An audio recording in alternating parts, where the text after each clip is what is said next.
Day 7. Gethsemane Reach. The underhive swallowed sound like a tomb swallowed light. Rimuru moved through passages that had forgotten what clean air meant. Every surface carried rust like a second skin. The walls wept condensation that smelled of chemicals humanity had been breathing for generations, without understanding what they did to lungs, to bone, to the silent mutations accumulating in bloodlines that would never see sunlight. 3 refugees had vanished from the sanctuary of ash in the last 40 hours.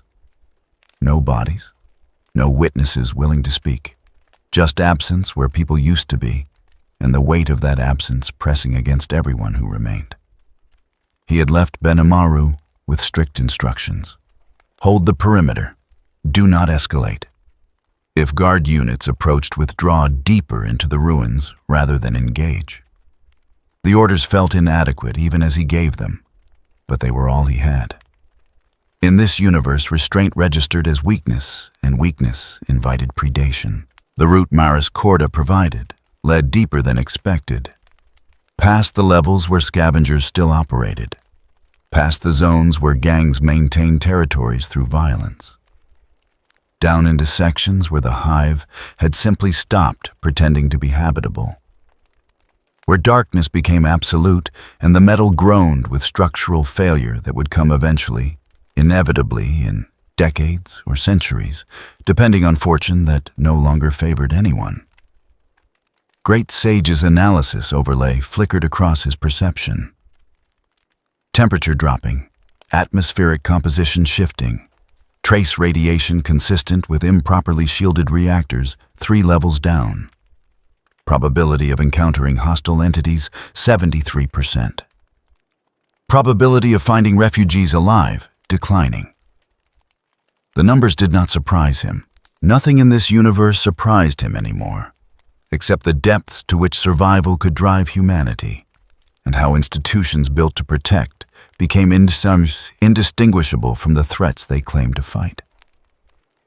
A junction opened ahead. 5 passages branching into darkness that machines had carved and men had forgotten. Rimuru paused, extending his senses through water vapor in the air, through vibrations in corroded metal, searching for any trace of life. Nothing. The absence itself felt wrong. Underhives teemed. Rats. Insects adapted to consume waste. Bacterial colonies that grew in places chemistry said they shouldn't.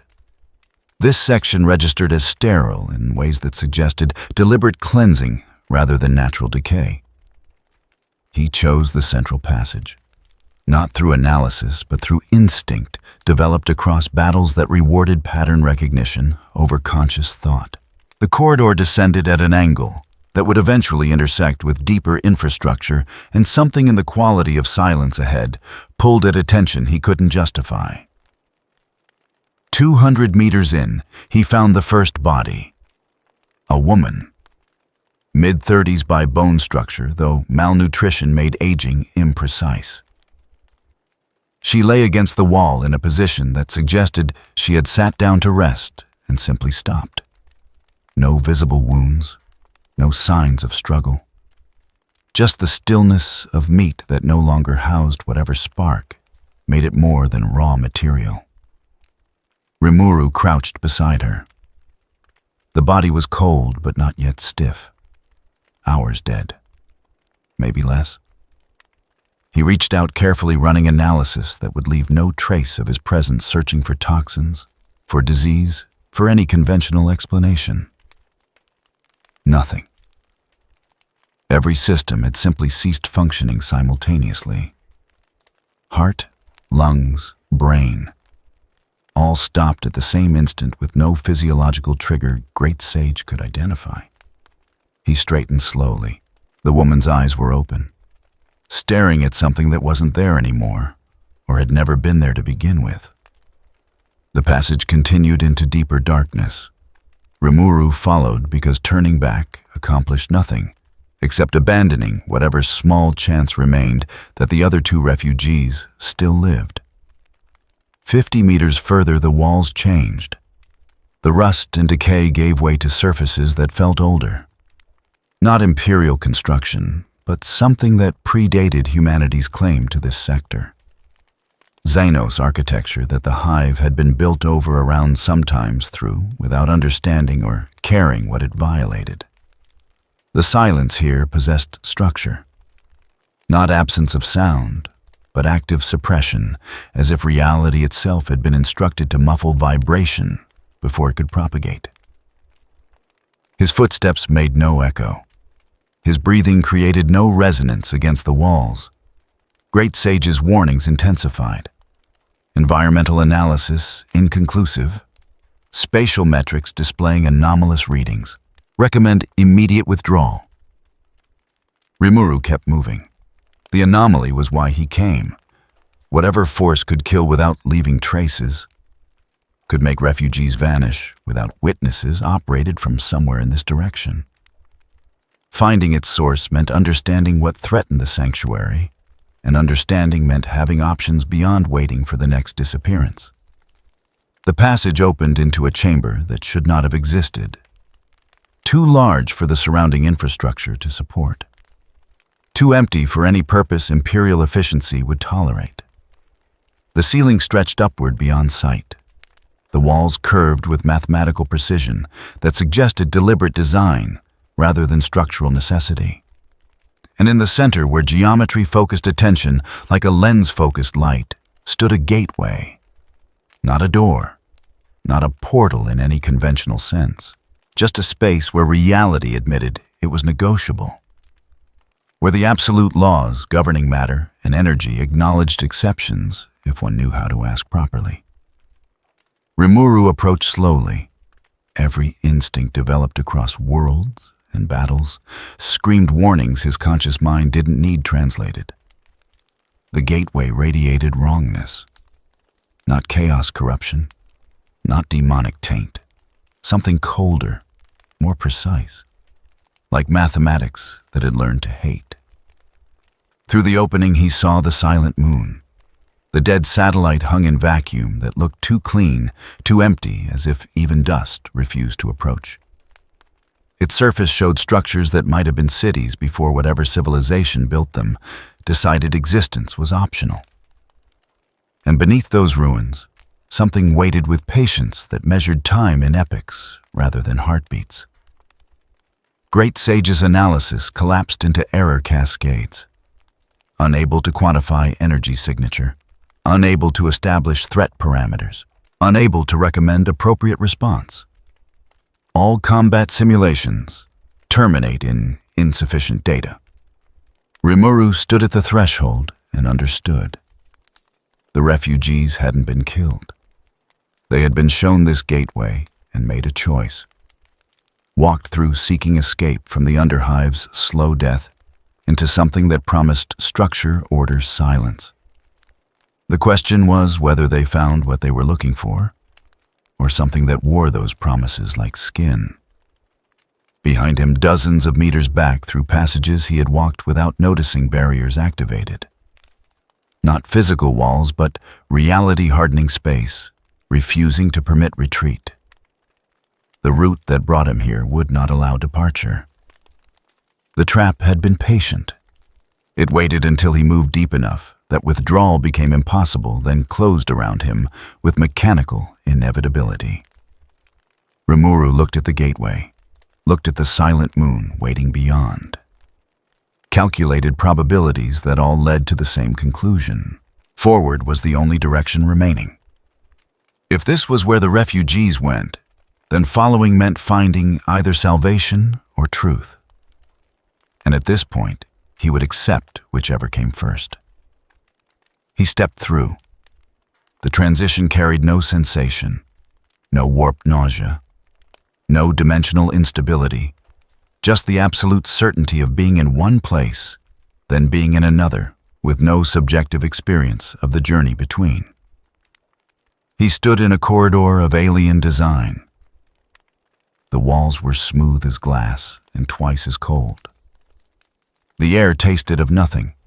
No moisture, no particulates, no trace of biological presence, recent or ancient.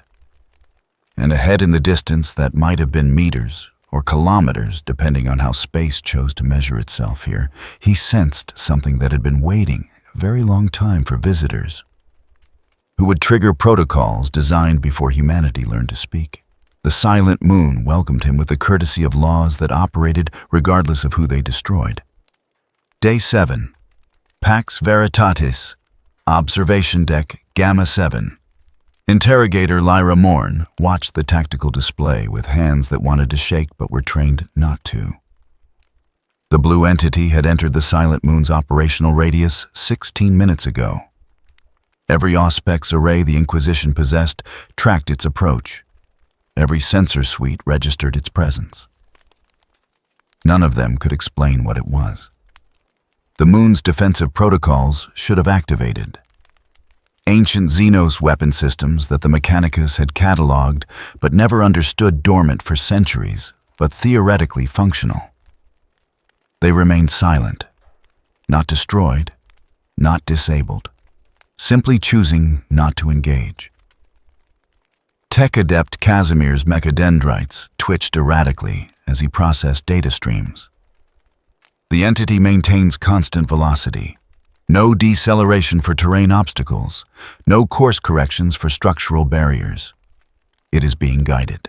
Guided by what Lyra asked, though she suspected the answer would satisfy neither of them. Unknown. The Moon's architecture responds to its presence. Passages reconfigure. Gravity fields adjust, as if the entire structure recognizes it as authorized. That should not be possible. The Moon predated humanity's expansion into this sector. Whatever civilization built it had been extinct for millennia, their language unrecorded, their purposes unknowable. Yet the blue entity moved through Xenos ruins like a guest walking familiar halls, and the architecture accommodated rather than resisted. The tactical display shifted. New contact emerging on the Moon's surface. Undead Patrol designation Sigma 7. Lyra leaned forward. Show me. The hololith resolved into grainy pict feed from a servo skull that had been deployed to the Moon's northern hemisphere. Skeletal figures in formation, not shambling, not chaotic, moving with military discipline that suggested training, rather than instinct organization, rather than corruption. 23 units. Armed with weapons that registered as neither Imperial nor Xenos manufacture. Their patrol route intersected the blue entity's projected path in approximately 4 minutes. This would be the first contact between anomalies. The moment that would define whether they operated in coordination or ignorance of each other's presence. Casimir's optics word. Recommendation: maintain observation posture. Deploy additional servo skulls to capture engagement from multiple angles. And if engagement escalates, Lyra asked. Then we will have confirmed hostile alliance. The adept's voice carried no emotion. The Vox grill stripped everything except clinical assessment. Ash warrant authorization would become inevitable. Lyra said nothing. Ash warrants were signed with ink, but executed with fire that burned worlds. She had seen it twice in her service to Vol. Both times justified by evidence that seemed less conclusive in retrospect than it had appeared in the moment. The blue entity stopped. The display showed it standing at an intersection where 3 corridors converged. No visible reaction, no defensive posture, just stillness that might have been caution or calculation. The undead patrol rounded the corner. For 3 seconds, nothing happened. The skeletal warriors maintained formation. The blue entity remained motionless. 2 forces occupying the same space without immediate violence, a scenario so rare in Imperial experience that Lyra found herself holding breath she didn't remember taking. Then one of the skeletons stepped forward. Not attacking, approaching. Its movements carried deliberation that suggested purpose rather than programming. The picked feed audio activated. Distance made the words faint, but inquisitorial enhancement protocols compensated. You have entered restricted territory. The skeleton's voice lacked inflection, but possessed clarity that living throats rarely achieved. State your purpose. The blue entity responded immediately, its tone carrying nothing that suggested threat or submission. I'm looking for people. 3 refugees from the hive below. They disappeared. The trail led here. A pause. The skeleton turned slightly, conferring with others in its patrol through communication the servo skull couldn't intercept. When it turned back, its response came measured and careful. No living humans have entered the silent tomb in 73 hours. Your search is based on inaccurate information. They were taken. The blue entity's voice hardened fractionally. Someone or something killed them or brought them here. I need to know which. This territory is under protection. The skeleton's hand moved toward its weapon, not drawing, but establishing presence. Unauthorized intrusion cannot be tolerated. You will withdraw. Lyra watched the blue entity consider options it likely possessed and restraints it apparently chose. The calculus visible in its hesitation spoke to intelligence that weighed consequences before committing to action. I don't want conflict, but I'm not leaving without answers. Then you choose consequences you cannot retract. The skeleton drew its weapon in a motion too smooth for bone and dead tissue. The rest of the patrol mirrored the action with synchronization that betrayed central control or training beyond anything the guard achieved with living soldiers. The blue entity did not attack. It moved. Flowed, actually, the word more accurate than ran or dodged. Closing distance before the skeletons could coordinate fire, positioning itself inside their formation where massed weapons would strike each other if employed. A grapple, not a strike. The entity seized the lead skeleton's weapon arm and twisted, applying force that should have shattered ancient bone. The skeleton compensated, flowing with the motion rather than resisting, demonstrating flexibility that suggested whatever animated these warriors understood leverage better than decay. They separated. The entity backed away. The skeletons reformed their line. No one had died. No one had been disabled. Just a test of capabilities that both sides apparently chose not to escalate. Casimir's voice cut through Lyra's observation. Inquisitor Vaal is approaching, estimated arrival 40 seconds.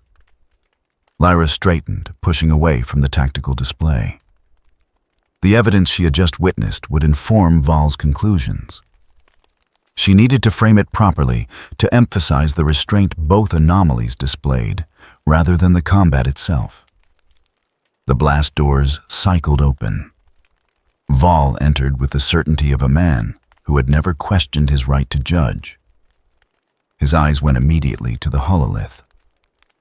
Report. Lyra chose her words carefully. The blue entity encountered Undead Patrol Sigma 7. Physical contact occurred. Both sides withdrew without casualties. Neither demonstrated lethal intent. Vaal studied the frozen frame showing the entity and skeleton in mid-grapple. To your assessment, this suggests coordination. The question was trap disguised as inquiry. Lyra had learned to recognize them. It suggests both anomalies possess discipline, she said slowly. Whether that discipline serves shared purpose or parallel caution remains unclear.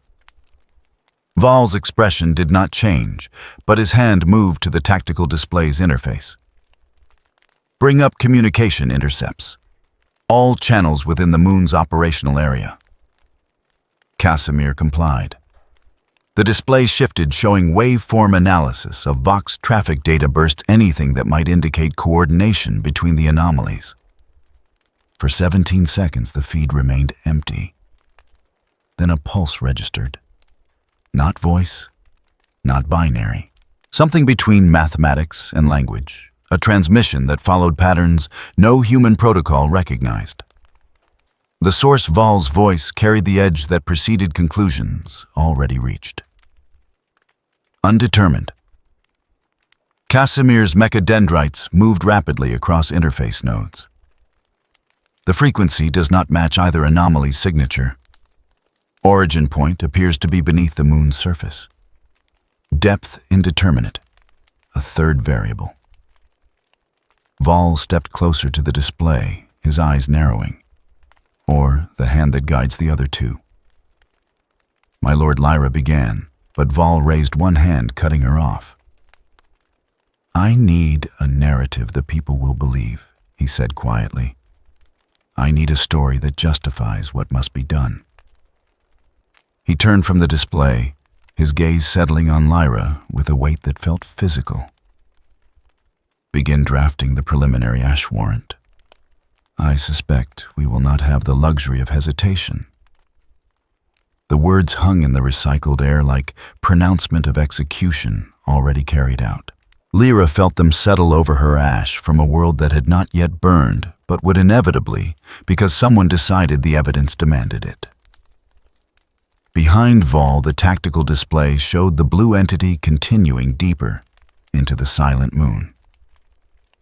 The skeletons had not pursued. They had simply watched it go, allowing passage where they could have contested it.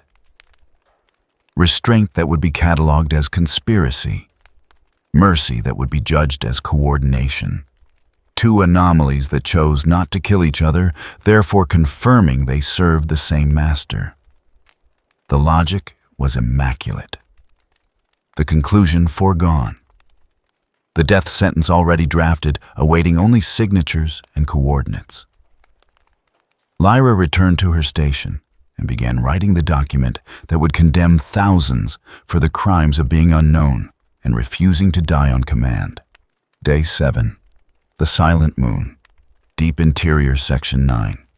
Rimuru moved through corridors that responded to his presence with adjustments too precise to be accidental. Gravity shifted underfoot, keeping him oriented regardless of which surface he walked on. Doors opened before he reached them, closing after he passed, with timing that suggested observation rather than automation. The skeletons had let him proceed, not welcomed him, not trusted him, simply assessed his capabilities and decided containment was preferable to escalation. The choice spoke to intelligence that understood cost-benefit analysis, which meant whatever controlled these undead operated with strategy rather than instinct. Great Sage's analysis remained unstable. Environmental parameters inconsistent with known physics. Spatial geometry violates standard models. Recommend extreme caution. The recommendation came 16 minutes too late. Extreme caution would have meant staying in the sanctuary, waiting for the refugees to stop disappearing one at a time until no one remained worth protecting. That option had expired the moment Maris Corda provided coordinates that were too accurate to be innocent. Ahead, the corridor opened into a chamber that made no architectural sense. The walls curved inward, then outward, following mathematics that hurt to observe directly. The ceiling existed at multiple heights simultaneously. The floor maintained solidity despite appearing to be several meters below where his feet rested. In the center, suspended in nothing, hung a scene frozen mid-motion. Two figures, one human wearing the rags common to Underhive refugees. The other skeletal dressed in robes that suggested authority or purpose. Between them, a knife descending toward the human's throat. Neither figure moved. The knife hung motionless, millimeters from flesh. The human's scream existed as potential rather than sound. The skeleton's grip remained constant, applying force that never completed. Rimuru circled the tableau slowly. Great Sage processed it what his sensors could capture, attempting to classify what defied classification. Not hologram, not illusion. The analysis came reluctantly. Physical objects suspended in temporal stasis. Duration unknown. Origin unknown. Purpose ambiguous. He reached out, carefully extending one finger toward the frozen knife. The moment contact occurred, the scene changed. The knife completed its arc. Blood sprayed. The human collapsed. The skeleton stepped back, examining its work with motionless satisfaction. Then the scene reset. The human stood upright, alive, scream building. The knife hung motionless. The cycle prepared to repeat. Rimuru withdrew his hand. The scene froze again in its initial configuration. A recording. Not of light or sound, but of time itself, compressed and looped. Someone had taken a murder and preserved it, displaying the moment before death with precision that transformed violence into evidence. Evidence of what he moved deeper into the chamber. More scenes appeared, each suspended in its own temporal bubble. A skeleton strangling a child. A skeleton breaking an old man's spine. A skeleton dragging a woman into darkness that consumed rather than concealed. Every scene showed the same pattern. Undead executing humans, methodical, deliberate, performed with efficiency that suggested practice or programming. Great Sage's conclusion arrived with certainty that made it worse. These events did not occur. Analysis of blood spatter patterns, body positioning, and skeletal articulation reveals inconsistencies with documented undead behavior. Probability of fabrication, 97%. Fabrication required fabricator. Someone had created these scenes, frozen them in time, and arranged them where they would be discovered. The question was whether the target audience was Rimuru or the Imperium watching from orbit. He approached the nearest tableau, examining the skeleton's features. No identifying marks. No variation from the others. Generic undead that could have been any of the hundreds patrolling the silent moon's surface. The knife, however, carried specificity. Its blade showed symbols that might have been language or decoration. The handle bore wear patterns, suggesting long use. Someone had crafted this weapon with attention to detail that exceeded what false evidence required. Rimuru reached for it, not to take it, but to analyze composition to determine if the blade matched anything Great Sage had cataloged. The moment his fingers touched metal, reality shifted. The temporal stasis shattered. All of it. Every frozen scene activated simultaneously, completing murders that had been preserved as potential. Bodies hit the floor. Blood spread. Screams erupted from throats that had been silent for seconds, or hours, or days, depending on how time measured itself in this place. And throughout the chamber, wards activated. Not magical barriers, not defensive shields, something older. Protocols written into the moon's architecture that interpreted unauthorized tampering as threat, intrusion as invasion. The walls began closing, not physically, dimensionally. The chamber's impossible geometry collapsed inward, bringing surfaces that had been parallel into intersection, forcing space to occupy less space than it contained. Great Sage's warnings became urgent. Spatial compression detected. Current trajectory will result in molecular dispersal in 47 seconds. Immediate escape required. Rimuru shifted to fluid form, attempting to flow toward the exit. The chamber responded by sealing passages, reforming architecture to eliminate egress. What had been a room with 7 exits became a box with none, and the box continued shrinking. He expanded his senses, searching for weak points in the containment. The structure showed no variation in integrity. Every surface possessed equal solidity, every dimension compressed with identical force. 31 seconds. He could survive this, probably. His regeneration would compensate for molecular dispersal, eventually reassembling what compression scattered. But the process would take time, and time meant vulnerability in a place that had just demonstrated hostile intent. He gathered energy, preparing to force an exit through brute application of power. Not elegant, not subtle. But desperation had simpler requirements than strategy. The compression stopped. Not gradually, instantly. The chamber froze mid-collapse, its walls hanging at angles that should have continued moving, but didn't. A voice spoke, not through sound, but through resonance in the structure itself. Words formed by vibration in metal and stone. Security breach detected. Intruder classified as unauthorized, but non-hostile. Containment protocols suspended pending administrative review. Rimuru remained fluid, not trusting the reprieve. Administrative review by whom? The chamber did not answer.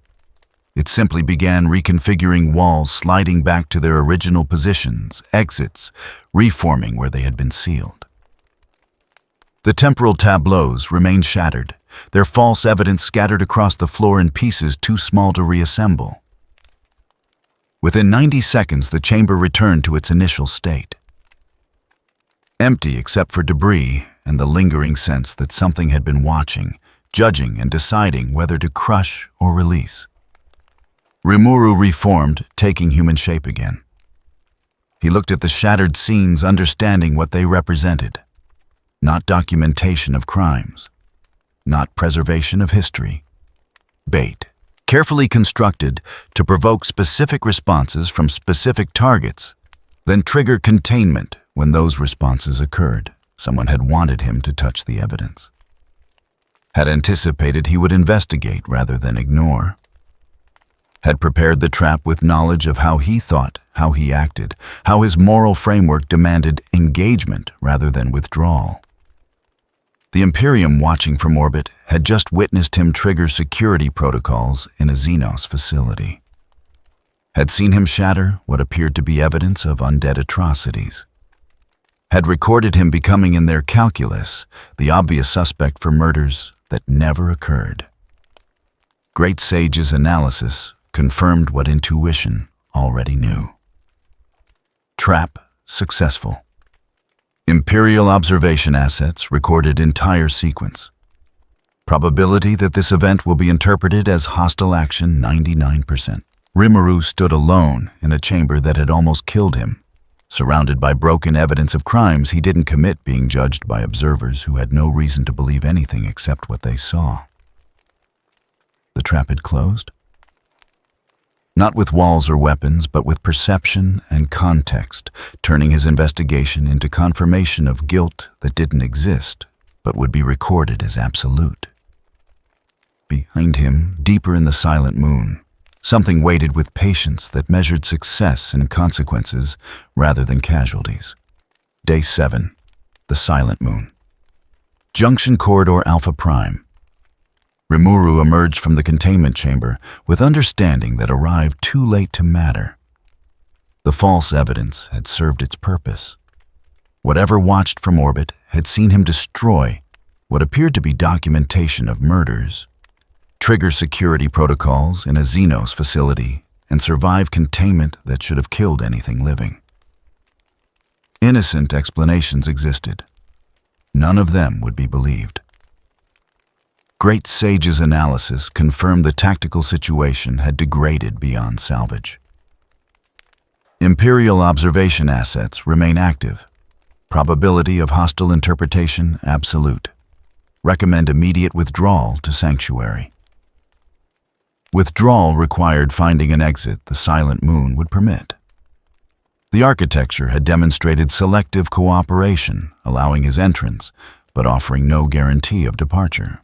Every passage he walked might become a trap identical to the last, and the next triggering might not suspend containment before compression completed.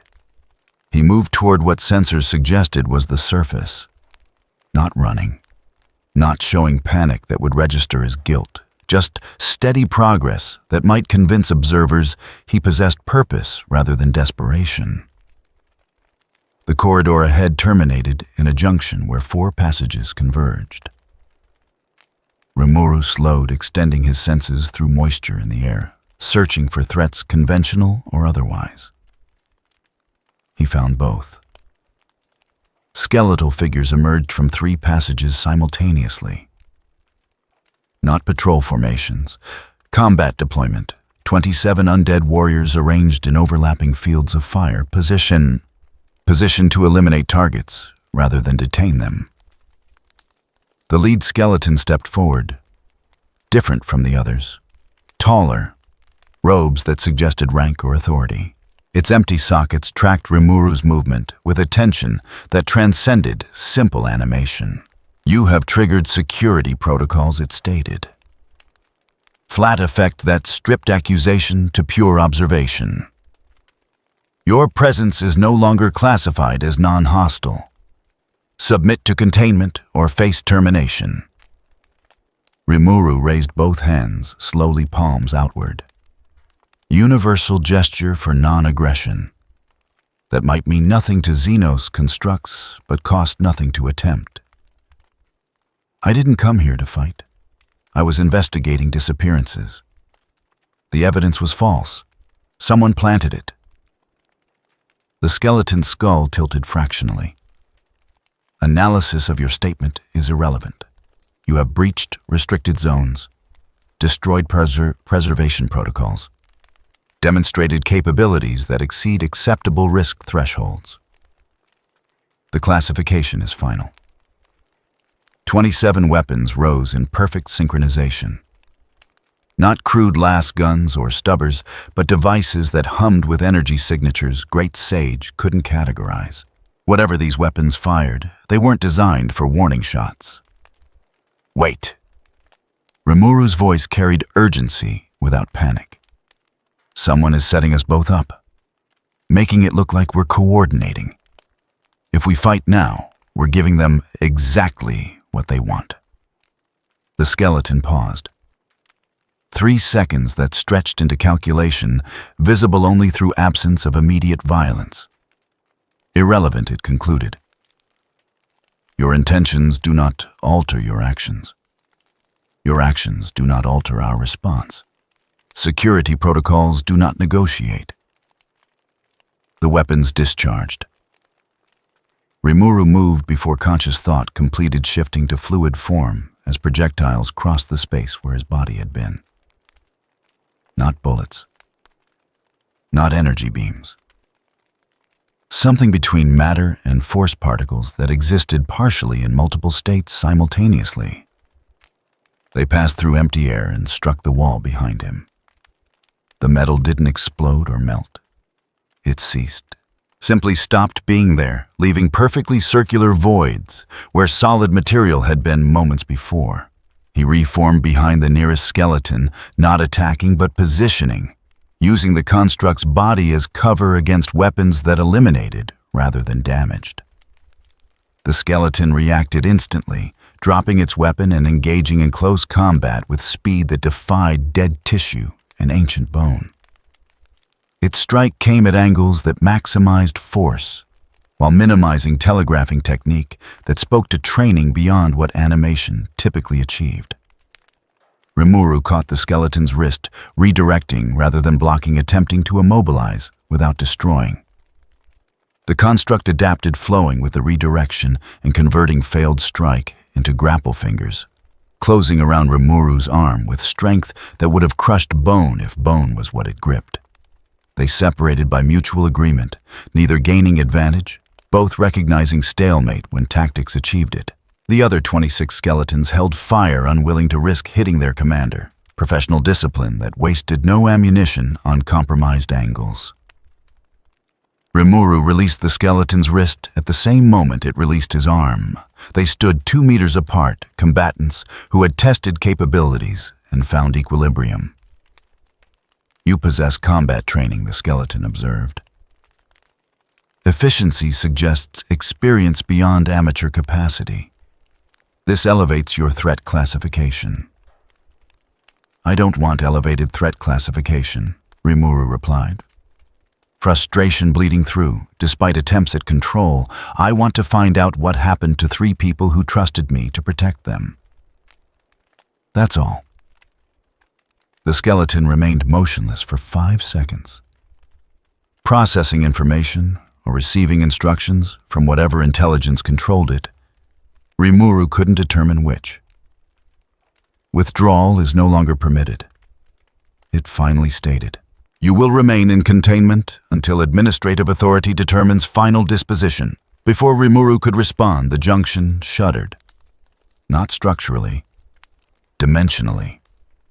The walls rippled like water disturbed by vibration propagating from somewhere deep beneath the moon's surface. Great Sage's warning arrived with unusual urgency. Massive energy discharge detected. Origin point. Harrow Deep subhive approximately 700 kilometers below current position. Classification unknown. Magnitude extreme. The skeletons reacted immediately, formations breaking as they turned toward the disturbance. The lead skeleton's skull tracked the direction of the energy spike with a tension that suggested concern rather than programming. Something has activated beneath the surface, it stated. Voice unchanged, but posture shifting minutely toward defensive readiness. Something that should not be active. What is it? Rimuru asked, dropping combat stance in favor of information gathering. The skeleton turned back to him. Unknown. But if it continues escalating, both our objectives become irrelevant. The moon's structural integrity has limits. The junction shuddered again. Harder. Metal groaned under stresses it was never designed to withstand. Dust that had accumulated over millennia shook loose from surfaces too stable to normally shed anything. Rimuru made a decision that would look like guilt to anyone watching. We need to investigate that energy source. Both of us. Whatever's happening down there is bigger than our fight.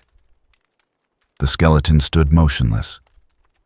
5 seconds became 10, became 15.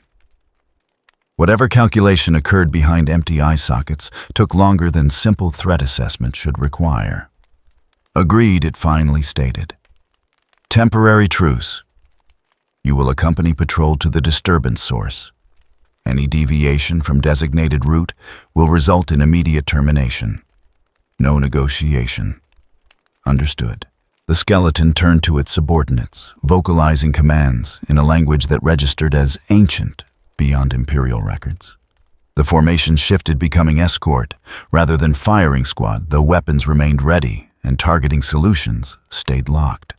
They moved deeper into the moon, heading toward an energy signature that grew stronger with each passing second. Rimuru followed, flanked by undead warriors who would kill him the moment truce became inconvenient, investigating a disturbance that threatened to make their conflict irrelevant through simple annihilation. Above, watching from orbit, Lyra Morn observed tactical displays that showed the blue entity and undead forces moving in coordination, heading deeper into the moon together, operating with synchronization that her instruments recorded as absolute. Inquisitor Vol stood behind her, examining the data with expression that never changed. There is your proof, he stated. Quiet certainty that required no emphasis. They coordinate. They cooperate. They serve the same agenda regardless of what theater they perform on our instruments. My Lord Lyra began, but Vol raised one hand. Draft the ash warrant. His voice carried finality that permitted no appeal. This world dies with the next dawn. We cannot afford to wait for their agenda to reveal itself further. Lyra returned to her station. Her hands moved across the interface, pulling up templates that had been prepared centuries ago for occasions exactly like this. Words that had condemned worlds before and would again written by authorities who understood that survival demanded sacrifice. She began typing each word, another nail in a coffin large enough to hold millions. On the silent moon, Rimuru followed skeletons toward an energy signature that promised answers or annihilation with equal probability, unaware that the Imperium had already rendered judgment and prepared execution. The trap had not just closed, it had locked, and the executioner was reaching for the switch. Day 7. Sanctuary of Ash. Perimeter Zone 3. Benimaru stood at the threshold where Sanctuary became wasteland, watching guard units assemble in formations that pretended they weren't siege preparations. 47 hours since Rimuru departed. 31 hours since the last refugee reported feeling safe enough to sleep. The pressure had been building incrementally. Guard patrols that used to maintain 300-meter distance now operated at 150. Arbeit's checkpoints that previously allowed supply runners passage now detained them for interrogation lasting hours. The cordon wasn't tightening. It was strangling slowly enough that each constriction could be justified as routine security enhancement. Cheyenne approached from behind her footsteps, deliberate enough to announce presence without startling. They've moved up another heavy weapons team. Northeast quadrant. Autocannons with clear firing lanes into the sanctuary core. Benimaru didn't turn. How many civilians in that fire corridor? Approximately 200. Mostly children and elderly. The ones too weak to evacuate when Maris Corda offered transport. The ones we couldn't trust her to actually save. Benimaru corrected. The trader's offer had been too convenient, too well timed. Rimuru had accepted it as necessary compromise. Benimaru had watched half the sanctuary's population walk into arrangements that smelled like betrayal wearing humanitarian masks. Cheyenne's hand drifted toward her weapon, caught herself, returned to neutral position. He's been gone too long. If something happened on that moon, if the Imperium has him contained, or worse, we need to act. Rimuru's orders were explicit. Benimaru kept his voice level, stripped of the frustration that wanted to bleed through. Hold position. Avoid escalation. Withdraw rather than engage. Those orders assumed he'd return Cheyenne countered. They assumed the situation wouldn't deteriorate past the point where withdrawal remains possible. She was right. Benimaru had known it for hours, refused to articulate it because articulation meant decision, and decision meant consequences. Rimuru's absence left solely in his hands. Movement drew his attention. Not guard. Civilians. A group of 20 approaching from the sanctuary interior, led by a man whose face Benimaru recognized from the community councils Rimuru had tried to establish. Thera's husband. Merchant background. The kind who survived it through calculation rather than fortune. The man stopped at respectful distance, hands visible and empty. We need to talk. About what happens if your lord doesn't come back. He will, Benimaru stated. Flat certainty that permitted no alternative. The merchant's expression carried the exhaustion of someone who'd stopped believing promises. Maybe. Probably. But the guard doesn't care about maybes. They're positioning for assault. Everyone here can see it. We need to decide whether we're staying to die with you or leaving to die slower somewhere else. You're free to leave. Rimuru never forced anyone to stay. The merchant gestured toward the guard perimeter. They're not letting anyone leave anymore. Tried this morning, Arbeit's detained the entire group. Held them for 8 hours asking about Xenos collaboration, Demon's heresy. Then sent them back here with warnings that next departure attempt would be classified as flight from investigation. Benimaru's jaw tightened. The Imperium had completed its encirclement, not just physically but legally transforming the sanctuary from refuge to prison by redefining exit as admission of guilt. Behind the merchant, others shuffled nervously. Not angry, not accusatory, Just tired people who'd trusted protection that might have expired the moment its provider left to investigate problems that seemed increasingly like traps. "What do you want me to do?" Benimaru asked, though he already knew.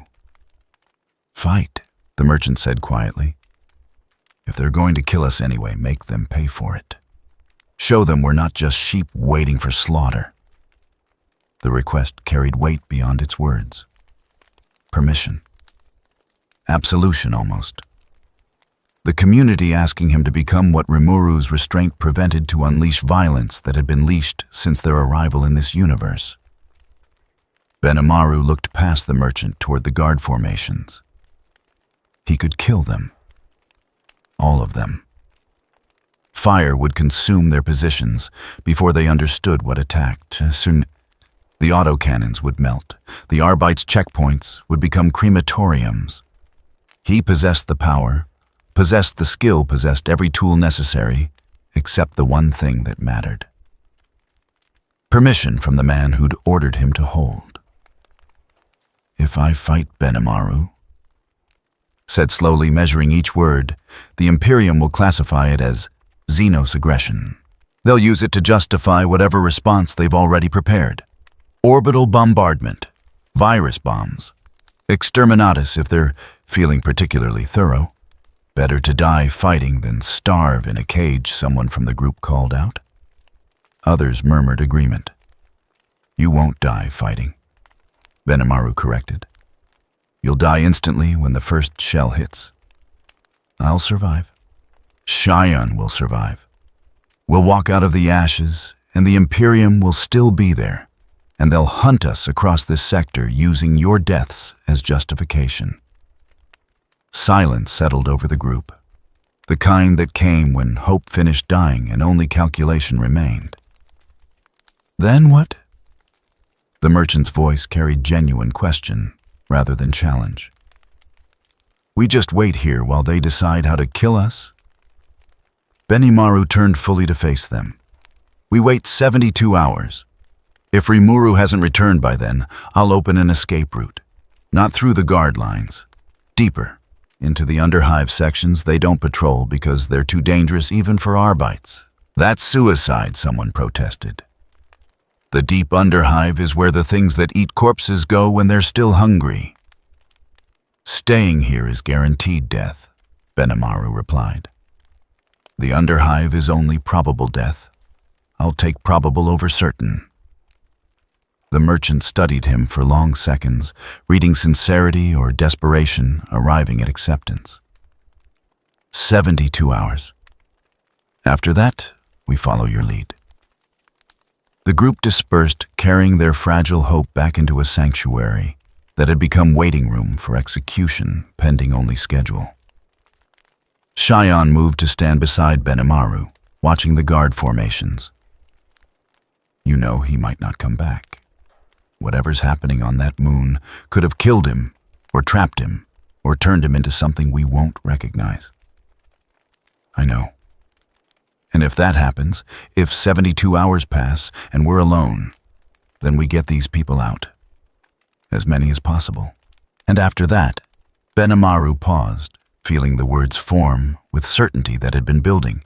"Since Rimuru left, we stopped restraining ourselves. We stop pretending this Imperium deserves mercy it refuses to give." Cheyenne's hand found her weapon naturally this time, drawing comfort from its presence. He wouldn't want that. Revenge, escalation. He wouldn't be here to stop it. The words hung between them like pronouncement of future already written. Benimaru looked toward the silent moon barely visible through the hive's polluted sky and made a promise the universe wouldn't hear, but would feel if circumstances forced its keeping. "Come back, Lord Rimuru. Come back, or I'll turn this sector into monument to why you should have." The guard formations continued their preparations. The autocannons maintained their angles. The Arbites logged detention reports that built cases for charges not yet filed, but already decided. And in the sanctuary, people who'd trusted protection wondered if hope and stupidity were different words for the same mistake in a universe where neither mattered except as measurement of how far you fell before impact. Day 7. Pax Veritatis. Command Strategium. Inquisitor Severin Val watched the compiled footage for the third time, though his conclusion had been reached during the first viewing. The hololith displayed evidence arranged with clarity that eliminated uncertainty. 2 anomalies. Multiple points of coordination. A pattern that spoke to shared agenda, regardless of what surface behavior suggested. The blue entity entering Xenos ruins. The undead permitting passage. Physical contact that terminated without casualties. Joint movement toward unknown objectives deeper within the moon's structure. Each event documented with precision that left no room for alternative interpretation. Tech adept Casimir stood at his station mechadendrites interfacing with data feeds that continued streaming from observation platforms. The correlation is undeniable, Inquisitor. Both anomalies demonstrate restraint incompatible with random encounter. The probability of independent action resulting in this specific sequence approaches 0. Val gestured toward the hololith, highlighting a segment showing the blue entity and skeletal formation moving in parallel. Show me the violence. Casimir manipulated controls. The footage shifted to earlier engagement. The blue entity and undead in close quarters combat. Strikes exchanged. Grapples attempted. Then, separation without fatality or permanent damage to either party. They fight, Casimir observed, but terminate engagement before decisive conclusion. This pattern repeats across 3 separate encounters, because they're performing, Val stated, creating the appearance of conflict while avoiding actual harm. Standard insurgent theater designed to confuse observers into believing separate factions exist where only unified command operates. The interpretation was clean. The evidence supported it. Decades of service had taught Val that truth mattered less than narrative, and narrative required only sufficient correlation between observation and conclusion to satisfy those who demanded justification before sanctioning annihilation. Interrogator Lyra Morn entered the Strategium carrying data slates that contained preliminary ash warrant documentation. She approached with the controlled hesitation of someone who'd learned when questions would be tolerated and when they would be classified as obstruction. My lord, she began choosing words with visible care. The engagement footage shows restraint on both sides. This could indicate tactical assessment rather than coordination. Unknown entities testing capabilities before committing to escalation. Val turned from the hololith to face her directly. In your assessment, interrogator, what distinguishes tactical caution from operational cooperation? Lyra's pause extended 3 seconds too long. Intent, she finally offered. Coordination requires shared objective. Caution merely requires rational evaluation of risk. And how would you determine intent from external observation? Val's tone remained level. Clinical. The question was pedagogical rather than interrogative. Communication intercepts. Command structure indicators. Resource sharing. Lyra's response came more confidently, falling into familiar patterns of analysis she'd been trained to perform. Val gestured toward the hololith. Casimir, display the transmission we intercepted at timestamp 774. The display shifted. Waveform analysis appeared, showing signal propagation that originated beneath the silent moon's surface. The pattern possessed structure too organized to be natural phenomena, too complex to be simple machine communication. This transmission occurred simultaneously, with both anomalies change in tactical posture, Casimir explained. Duration 4.7 seconds. Content unknown. Distribution, focused beam targeting both anomaly positions with precision, suggesting pre-existing coordination protocols. Lyra studied the waveform, her expression shifting through stages of analysis toward reluctant acceptance. If this represents command and control architecture, then operational cooperation becomes likely interpretation. Not likely, Vol corrected. Certain. He moved to stand beside the hololith, his shadow falling across the displayed evidence. We are not here to establish absolute proof. We are here to determine acceptable risk. And these anomalies, regardless of their specific relationship, represent risk that exceeds acceptable thresholds by orders of magnitude. He pulled up additional footage. The blue entity triggering containment protocols. The undead deploying weapons that eliminated matter rather than merely damaging it. Both demonstrating capabilities that transcended conventional threat assessment. The blue entity alone could depopulate this sector, if hostile intent manifests. Vol continued. The undead construct represents technology we don't understand, deployed by intelligence we haven't identified. Either anomaly justifies extreme response. Both anomalies operating in proximity demonstrating restraint toward each other, while civilian populations disappear, transforms justification into obligation. Lyra's hands tightened on the data slates. The civilian disappearances remain unattributed. We have no direct evidence linking either anomaly to the murders. We have absence of alternative explanation, Vol replied. We have populations that remained stable until these entities arrived. We have refugees who fled to sanctuaries built by one anomaly, then vanished in proximity to the other. The correlation is sufficient. Correlation is not causation, Lyra said quietly. The words escaped before she could restrain them. The strategium fell silent. Casimir's mechadendrites stilled. Even the background hum of machinery seemed to diminish in anticipation of response. That would define whether Lyra had crossed from acceptable questioning into actionable insubordination. Vol studied her for long seconds. When he spoke, his voice carried no anger, only the patient disappointment of teacher correcting student who should have learned better. You are correct, interrogator. Correlation is not causation. But we do not have the luxury of waiting for causation to reveal itself with certainty that satisfies philosophical rigor. We have populations at risk. We have entities whose capabilities exceed our ability to contain through conventional means. We have evidence suggesting coordination between threats that individually justify extreme measures. He gestured toward the viewport, where Gethsemane reaches primary world rotated slowly, continents visible through atmospheric haze. 10 million people live on that world. 10 million souls whose protection is our responsibility.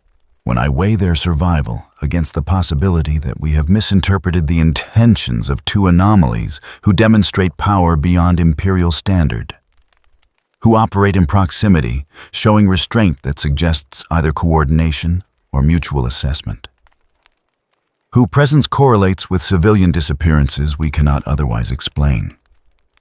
The calculation is simple.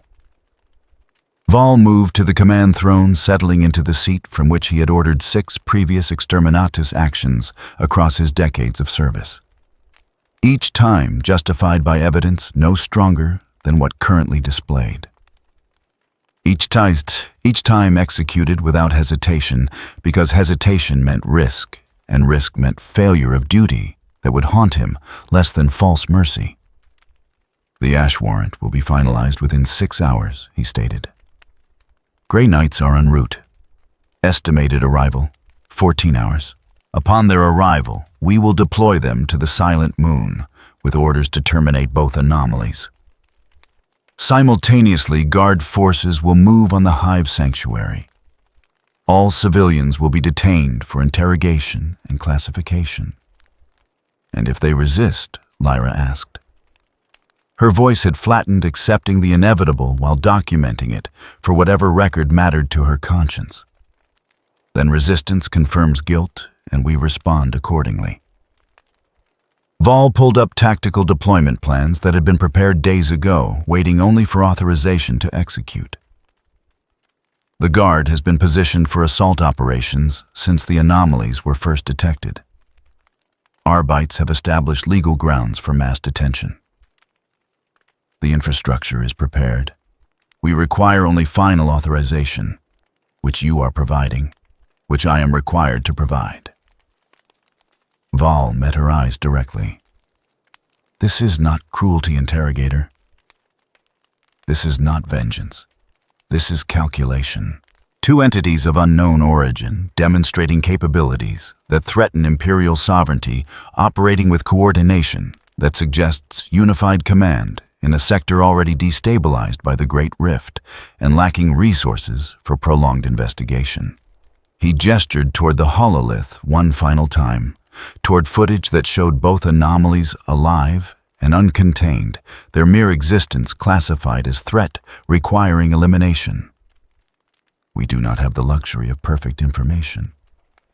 We do not have the resources for gentle solutions. We have duty, authority, and the absolute certainty that inaction kills just as surely as misapplied force, only more slowly and with less accountability. Lyra said nothing.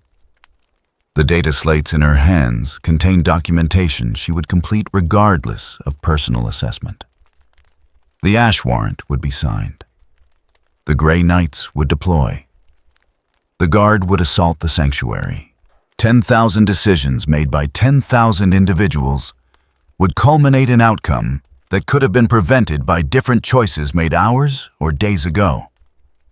But those choices expired the moment anomalies appeared, and Vol decided mercy was unaffordable luxury. You are dismissed, interrogator. Complete the documentation. Include all evidence we have compiled. Make the case as thorough as regulations demand. Lyra departed carrying the bureaucratic instruments of annihilation that would be filed, catalogued, and forgotten once execution completed. Vol remained in the command throne watching tactical displays update in real time. The anomalies continued moving through the silent moon. The sanctuary remained populated with civilians who didn't know their protection had been reclassified as complicity. The Guard prepared for assault operations that would commence the moment Grey Knights engaged primary targets. Everything was proceeding as it should, as it had to, as duty demanded, when presented with threats that exceeded capacity for nuanced response. The fact that both anomalies had demonstrated restraint, had avoided casualties when violence was available, had shown more discipline than most Imperial forces managed under similar circumstances was noted in reports, but weighted as evidence of sophisticated deception rather than potential benevolence.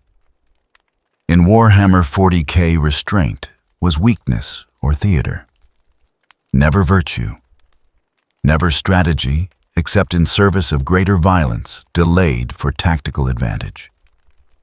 Vol understood this, had built his career on this understanding, had survived where gentler inquisitors perished because he accepted that the galaxy rewarded ruthlessness and punished hesitation with extinction. The cleansing would begin within 24 hours. The sector would be secure. The anomalies would be terminated. And if innocents died in the process, if refugees who sought only survival became casualties of preventative execution that cost, was acceptable when weighed against alternatives his experience taught him to fear more than excess caution. The throne hummed with power, awaiting deployment. The ships prepared for bombardment that might become necessary. The Imperium's machinery of annihilation spooled up toward operational status, waiting only for targets to be confirmed and authorization codes to be transmitted. Vol watched it all with satisfaction, born of duty performed regardless of personal cost, secure in the knowledge that history would judge him correct or dead. And either outcome was preferable to the uncertainty that plagued those who hesitated when certainty was unavailable. but action was mandatory. Day 7. The Silent Moon. Observation Chamber Epsilon. Albedo stood 3 paces behind Ainz Ooal gown, watching him make decisions through absence of command. He had not moved in 17 minutes, had not issued orders, had not indicated whether the blue entity currently traversing the tomb's lower levels represented threat requiring elimination or variable requiring observation. The silence was strategic. She understood that. Every guardian of Nazarick had learned to read Lord Ainz's stillness as communication more precise than words. He calculated, assessed, planned contingencies within contingencies until action became inevitable through elimination of all inferior alternatives. But this universe did not reward calculation. It punished hesitation. And the forces gathering in orbit above them operated on timelines that would not wait for perfect information to crystallize into optimal response. The scrying mirrors showed multiple tactical feeds. The blue entity and undead escort moving deeper into the moon. Imperial observation platforms tracking their progress. Guard formations surrounding the hive sanctuary where the entity's followers waited. Ships in high orbit adjusting position for engagement angles that suggested bombardment preparation rather than simple observation. Demiurge's voice carried through the communication array, his tone maintaining perfect deference despite the urgency bleeding through. Lord Ainz, the Imperial forces have shifted to assault posture.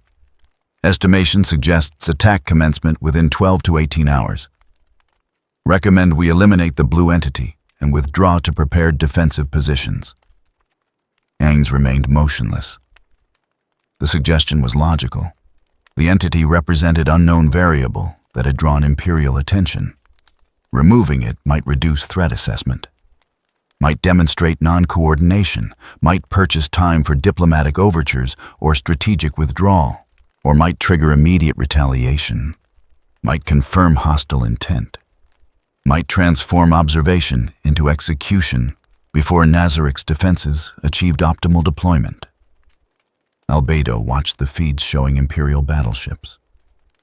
Their weapons were not aimed at the moon yet, not locked into firing solutions. But the preparation was unmistakable.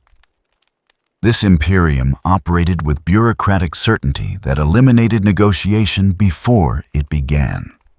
They would attack because protocol demanded it, because risk exceeded acceptable thresholds regardless of actual threat level, because their doctrine had no category for peaceful coexistence with unknown entities.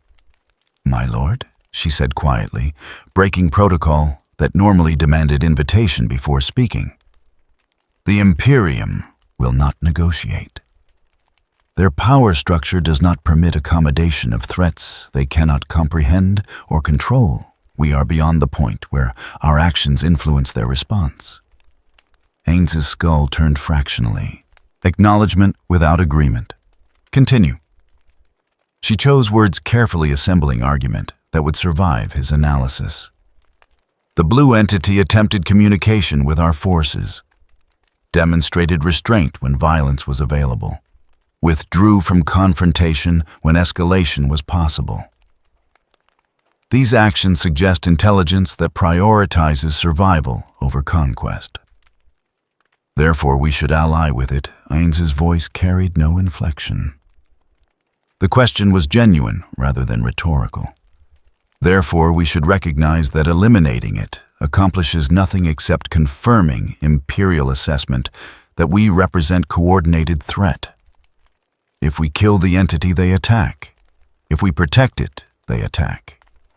If we ignore it, they use its existence as justification for attacking. The calculation has no winning path within Imperial framework. Then what do you recommend? The question was, test. Ainz already possessed conclusion. He wanted confirmation that his guardians reached identical assessment through independent analysis. Withdrawal, Albedo stated. Immediate evacuation of all Nazarick forces to the tomb's deepest levels. Activate maximum defensive protocols. Prepare for siege conditions that may persist indefinitely. And the blue entity. Let it make its own decisions. We are not responsible for its survival. We are responsible for Nazarick. The logic was clean. Albedo had learned statecraft from supreme beings who valued ruthless pragmatism over sentimental attachment. Sacrifice the variable that attracted predators. Retreat to positions of absolute advantage. Survive while potential allies perished, then adapt to the landscape their death created. Ainz remained silent for 30 additional seconds. The pause extended long enough that Demiurge's voice returned through the array, requesting confirmation that connection remained stable. Acknowledged, Ainz finally responded. Maintain current positions.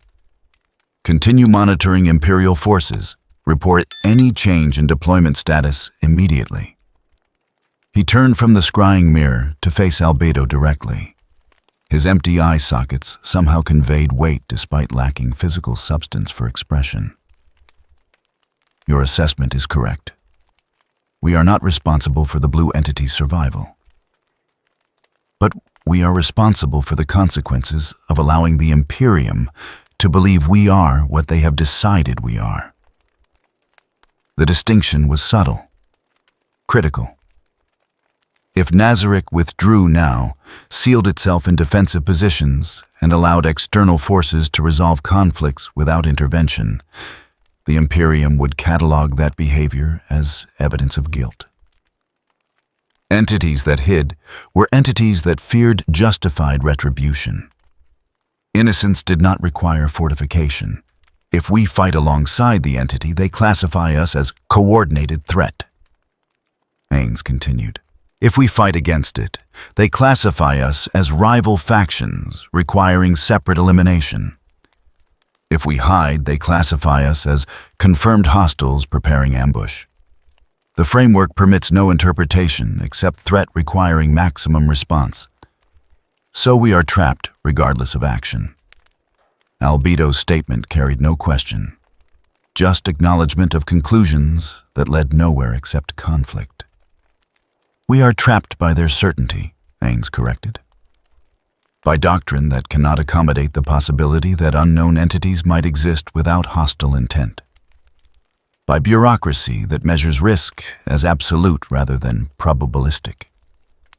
He gestured toward the scrying mirror, toward feeds showing the Imperium's careful preparation. They have already made their decision. Everything that follows is merely execution of predetermined conclusion. Our actions are irrelevant, except as confirmation of assessment already complete. Then why not withdraw? Albedo asked.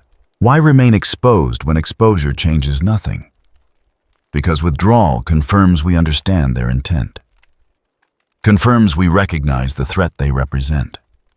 Confirms we are what they believe us to be, entities sophisticated enough to read their preparations and respond with appropriate fear. The reasoning was circular, maddening, perfectly logical within the framework Ainz described.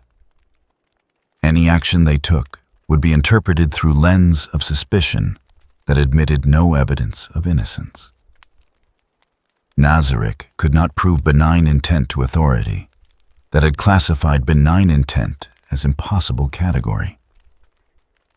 What is your command, my lord? Albedo asked, returning to protocol that demanded clarity, even when strategy offered only impossible choices.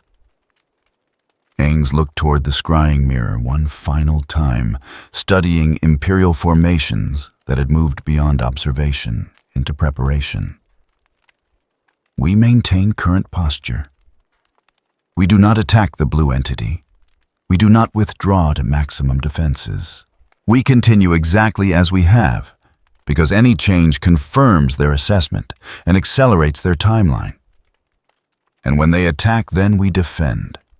Absolutely. With every resource Nazarick possesses. But we do not initiate. We do not provide the confirmation they are waiting for. The command was suicide dressed as strategy, remaining exposed until assault commenced meant accepting first strike advantage, meant absorbing damage that could be prevented through early withdrawal, meant prioritizing perception over survival in universe that rewarded neither. But Albedo understood, had always understood. Lord Ainz operated on principles that transcended simple tactical advantage. He played longer games, accepted short-term cost for strategic positioning that might matter in conflicts extending beyond this immediate engagement. Or he was paralyzed by same analysis that had frozen him for the past 17 minutes, unable to commit to action because every option led to unacceptable outcome, choosing inaction not through strategy, but through inability to select between variations of failure.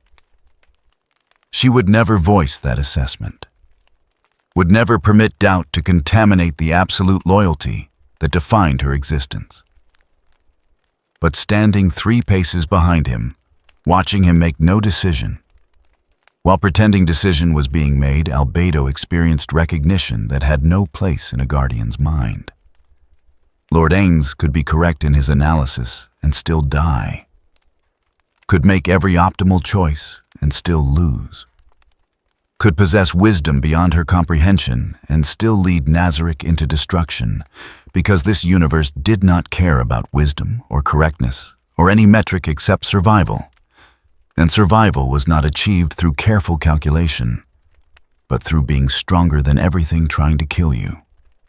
They stood together in the observation chamber, supreme being and devoted guardian, watching feeds that showed an Imperium preparing murder with bureaucratic precision, waiting for assault that would come regardless of actions taken or withheld, trapped not by walls or weapons, but by certainty more absolute than any physical barrier.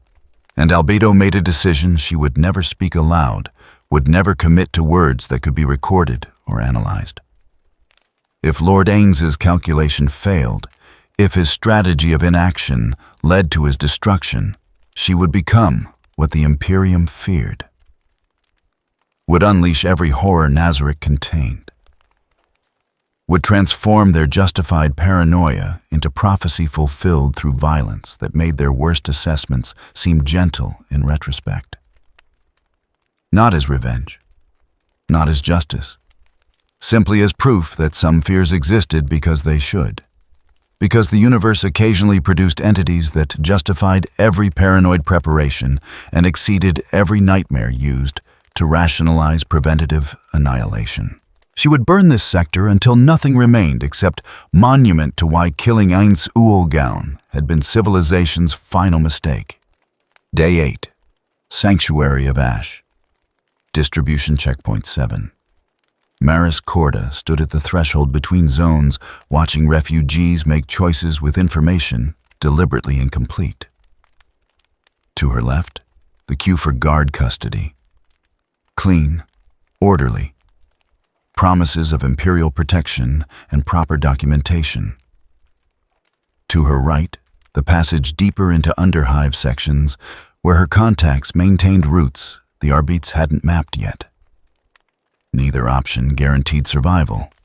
Both required trust she hadn't earned and wouldn't pretend to deserve.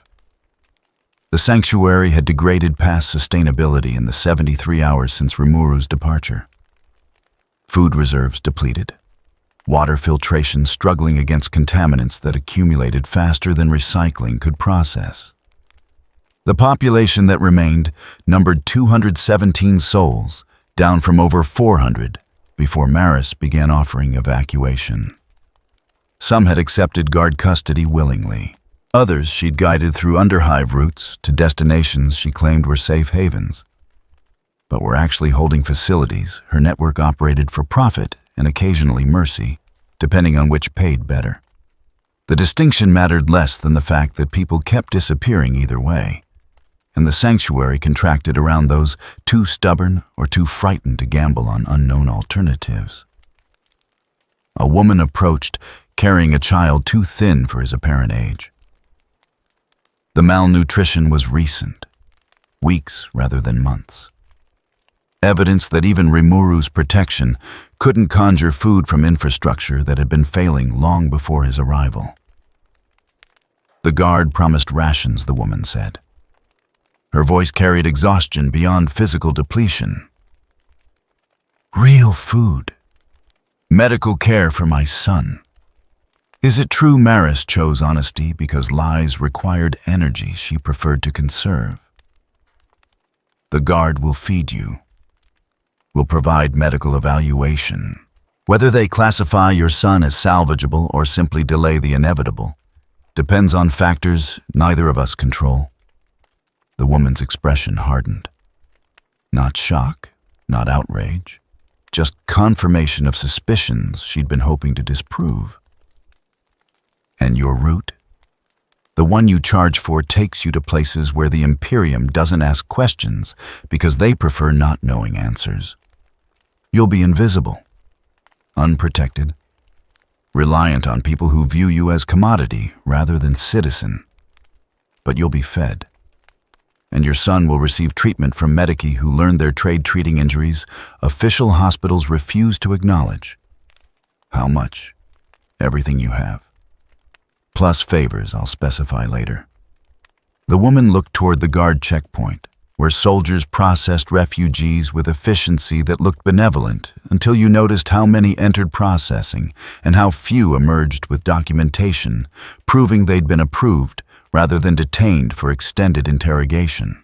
She turned back to Maris. The underhive route. I'll pay. Maris gestured toward the passage. Group departs in 20 minutes. Bring only what you can carry. Leave everything else. Where you're going, possessions attract attention you can't afford. The woman departed, joining 15 others who'd made identical calculations. Maris watched them cluster together, finding comfort in shared desperation that would evaporate the moment survival required choosing between self and neighbor. Benimaru emerged from the sanctuary's interior, his presence transforming ambient anxiety into focused dread. He moved like Blade, expecting to be drawn, restrained violence that made everyone instinctively create distance. You're taking another group, he stated, not questioning, observing. Maris nodded toward the assembled refugees. They asked. I provided options. Some choose guard custody, some choose my network. The ones who choose neither are welcome to remain here until the siege. Everyone pretends isn't happening, finally commences. Benimaru studied the group with attention that cataloged threats and calculated response times. How many have you evacuated? Total 207. Maris saw no benefit in lying to someone who could verify numbers through simple subtraction. 63 to guard custody, 144 through my routes. And how many of those 144 actually reached safe destinations? The question carried weight beyond its words. Accusation wrapped in genuine curiosity about whether she possessed conscience that distinguished her from the system she exploited. All of them reached destinations. Maris replied carefully. Whether those destinations qualify as safe depends on how you define safety. They're alive, they're fed. They're outside Imperial surveillance infrastructure. Some consider that sufficient. Benimaru's expression didn't change. But something in his posture shifted fractionally toward readiness. You're profiting from their desperation. I'm providing service they're purchasing voluntarily. The distinction matters in markets that operate outside Imperial regulation. And when the guard attacks, when they breach the sanctuary and find it half empty, what prevents them from classifying evacuation as conspiracy? Nothing, Maris admitted. They'll interpret my actions however serves their narrative, just as they'll interpret Rimuru's absence as abandonment or coordination, depending on which justifies their predetermined response. We're all characters in a story they're writing, and the story only has one ending, regardless of what actually happened. Then why help at all? Why not simply profit from both sides and let consequences fall where they may? The question was genuine. Benimaru wasn't judging. He was assessing whether she operated from principle or pure expedience, trying to determine if she could be trusted or simply predicted. Maris gestured toward the refugees preparing to depart. Because I've been where they are. Because I remember what it's like to trust protection that vanished the moment it became inconvenient. Because sometimes you do things that don't profit you. Because the alternative is becoming exactly what you fled from. She paused, recognizing the admission as weakness in universe that punished weakness with exploitation. But also because there's profit in reputation. People remember who helped when help was scarce. That memory becomes currency in markets where currency is all that matters. Benimaru studied her for long seconds. When he spoke, his voice carried something almost approaching respect. Rimuru would approve of the first reason.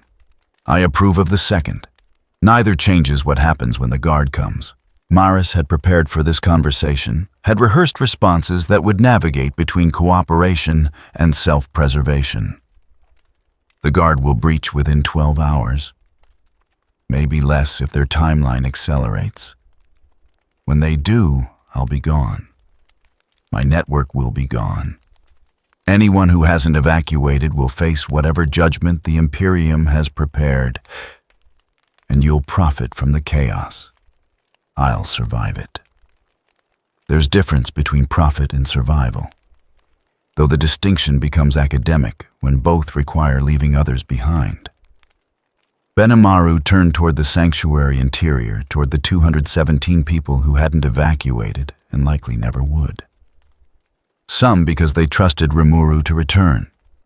Some because they had nowhere else to go.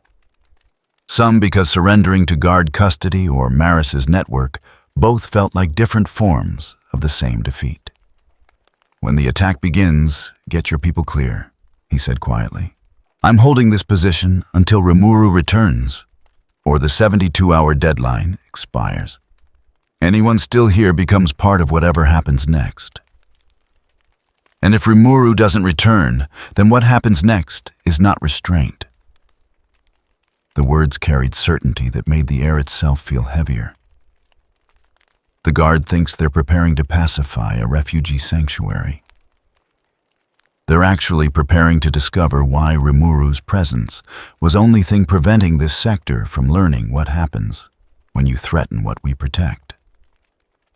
Maris had operated in war zones, had negotiated with gang lords and chaos cultists and Arbeits commanders who viewed law as suggestion rather than mandate. She recognized threat assessment when it was delivered without posturing or exaggeration. Benimaru wasn't warning her. He was stating fact. The Imperium had classified Rimuru's sanctuary as target, requiring elimination.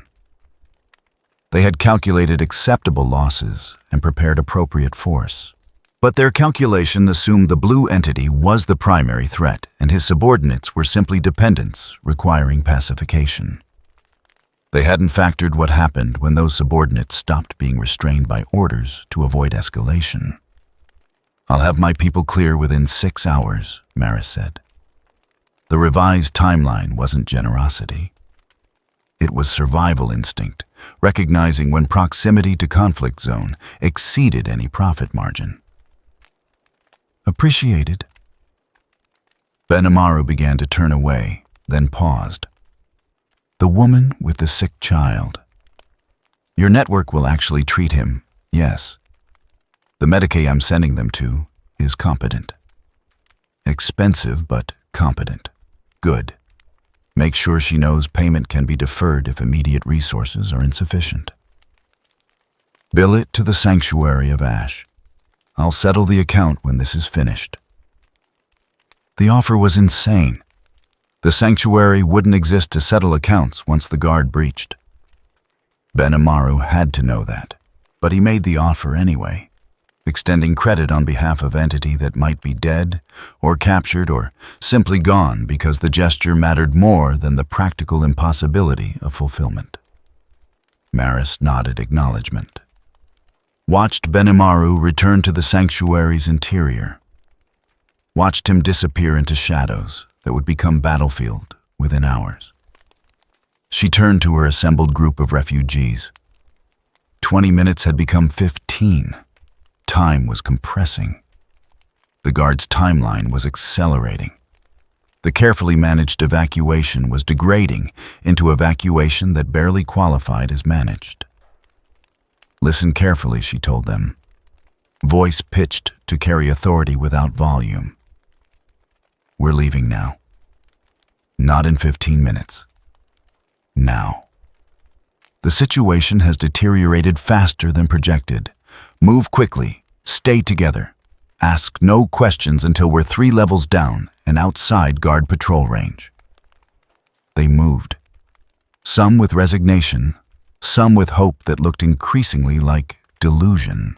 All of them trusting a traitor whose reputation was built on being trustworthy, exactly as long as trust remained profitable. Maris led them into the underhive, into passages where darkness wasn't absence of light, but presence of things that had learned to thrive in imperial neglect. Behind her, the sanctuary of ash continued its collapse. Ahead, destinations that qualified as safe only when compared to alternatives. She'd saved 207 people, given them options that ranged from probably fatal to merely dangerous. Profited from their desperation while occasionally, inconsistently, unpredictably choosing mercy when profit and conscience briefly aligned. In 48 hours, the Imperium would catalog her actions as conspiracy or collaboration depending on which narrative better justified whatever violence they'd already decided to commit. Her network would dissolve.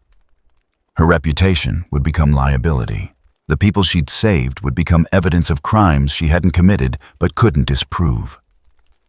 And somewhere in the underhive's depths, 207 refugees would be alive, because a traitor chose complicated self-interest over simple abandonment, proving that survival and morality occasionally occupied the same territory without ever truly becoming the same thing. Day 8. The Silent Moon. Strategic Command Chamber. Ainz Ooal reviewed tactical assessments that all led to the same conclusion through different paths of reasoning. The Imperium would attack. The blue entity represented variable he couldn't control. Nazarik's defensive capabilities remained untested against weapons that operated on principles his world had never developed. Withdrawal was not retreat.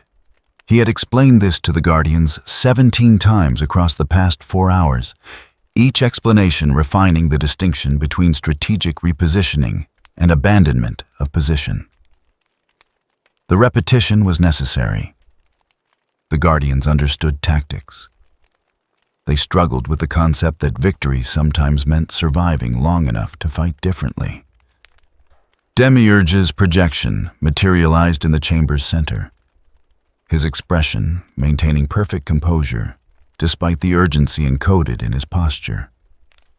My lord, Imperial forces have begun final staging operations. Estimated time to weapons lock, 4 hours.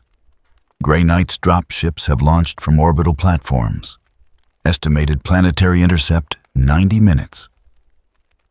Ainz processed the timeline, calculating windows that narrowed with each passing minute. The Grey Knights represented escalation beyond standard military response. The Imperium was committing assets reserved for demonic incursions and warp-touch threats. Whatever classification they had assigned to Nazarik, it existed in the same category as chaos itself.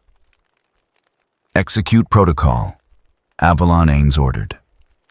All personnel to deepest tomb levels, seal primary access routes, activate maximum defensive wards, prepare for extended siege conditions. The protocol had been designed for exactly this scenario. Overwhelming force, unknown capabilities, insufficient intelligence to formulate optimal counter-strategy. When variables exceeded calculation capacity, the correct response was eliminating variables through removal from the equation entirely. Demiurge bowed, though the gesture carried hesitation Ainz had learned to recognize. "My lord, the blue entity remains within the tomb's mid-levels. Escorting undead patrols, report. It continues investigating the energy signature emanating from beneath the surface. Shall we terminate it before withdrawal?" The question was logical. The entity represented complication that had drawn Imperial attention. Eliminating it might demonstrate non-coordination, might provide evidence that Nazarick operated independently of external influence, or might trigger immediate retaliation from whatever forces the entity commanded, might confirm hostile intent, might accelerate Imperial response rather than mitigating it. Ainz stood motionless, running scenarios that terminated in failure regardless of initial conditions. Every decision he made would be interpreted through framework of suspicion that admitted no evidence of innocence. The Imperium had decided he was threat. Actions taken to disprove that assessment would be catalogued as sophisticated deception. Actions taken to avoid conflict would be classified as preparation for ambush. The calculation had no solution because the Imperium wasn't seeking solutions. They were implementing predetermined conclusions with bureaucratic precision that didn't require his cooperation or input. "Leave the entity," Ainz finally stated. "Withdraw all patrols to defensive perimeters. If the entity wishes to investigate deeper sections, it may do so without our interference or assistance. And if it triggers whatever lies beneath," Demiurge asked. "The energy signature suggests ancient systems awakening, unknown capabilities, potentially catastrophic activation sequences. Then it becomes the Imperium's problem to solve."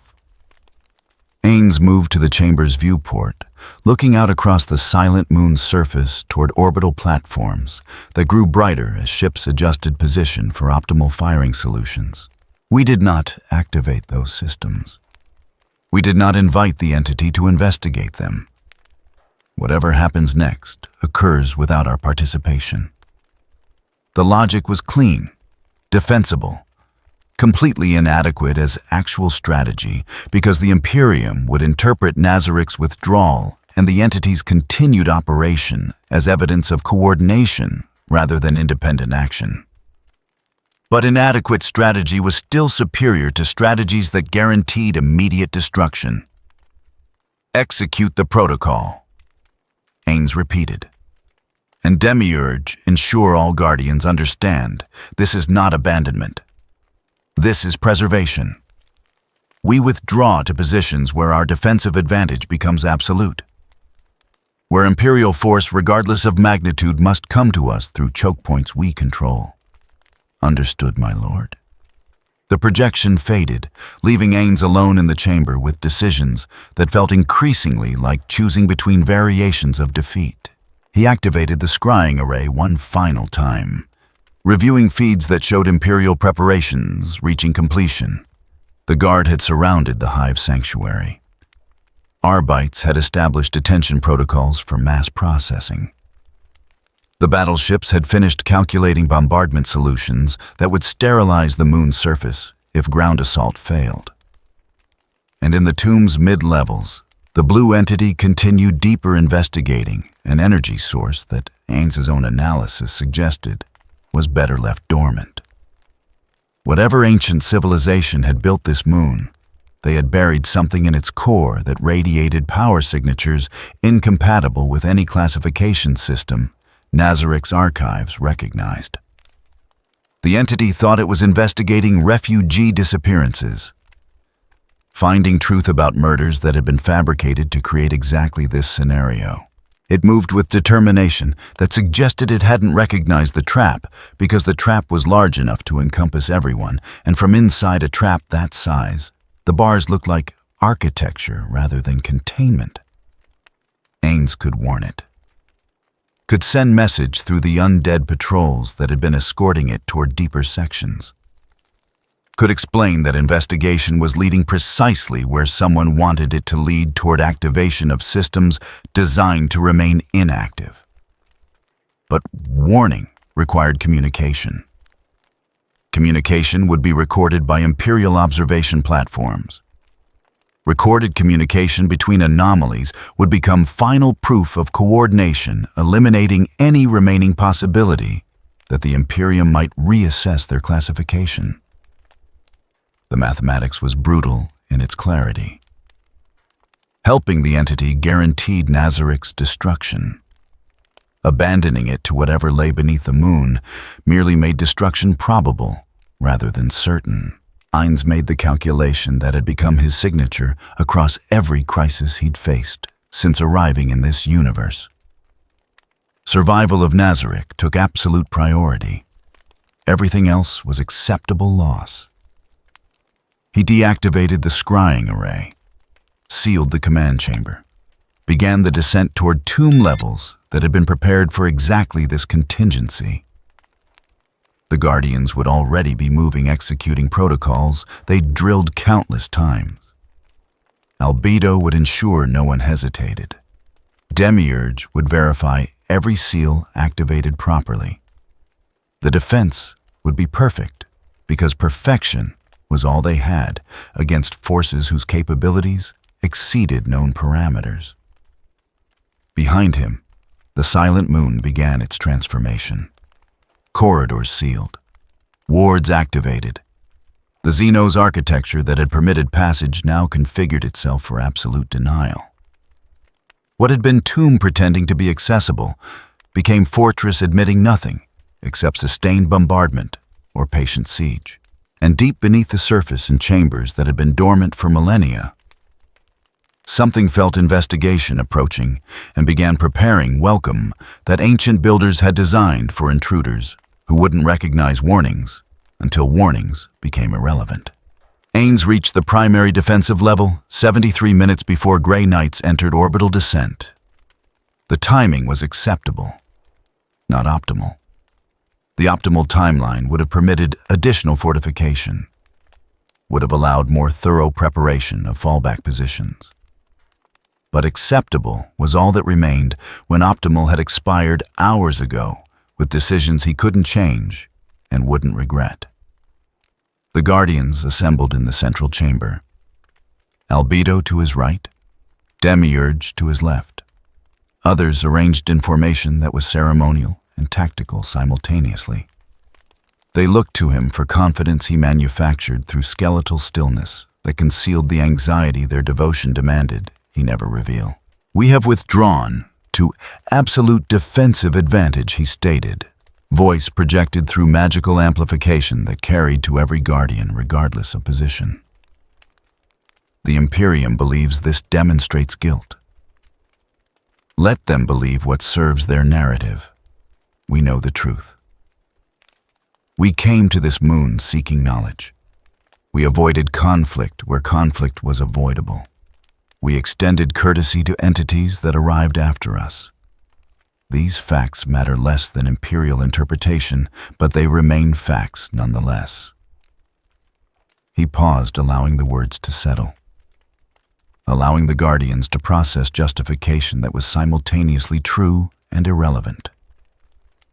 Now we defend. Not because we are guilty of crimes they imagine, not because we accept their right to judge us, but because defense is all they have left us.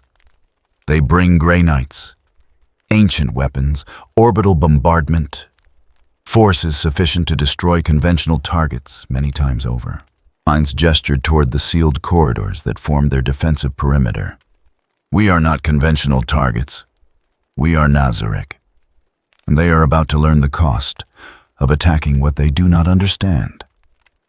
The pronouncement was bold, perhaps foolish. The Imperium's capabilities remained unknown. Their Grey Knights might possess weapons that bypassed magical defenses. Their orbital platforms might deploy munitions that ignored physical barriers. But confidence was weapon as much as any spell or fortification, and the Guardians needed confidence more than they needed accurate threat assessment. Albedo stepped forward. Her voice carried absolute certainty that somehow made the impossible sound inevitable. They come believing they hunt threats to their Imperium.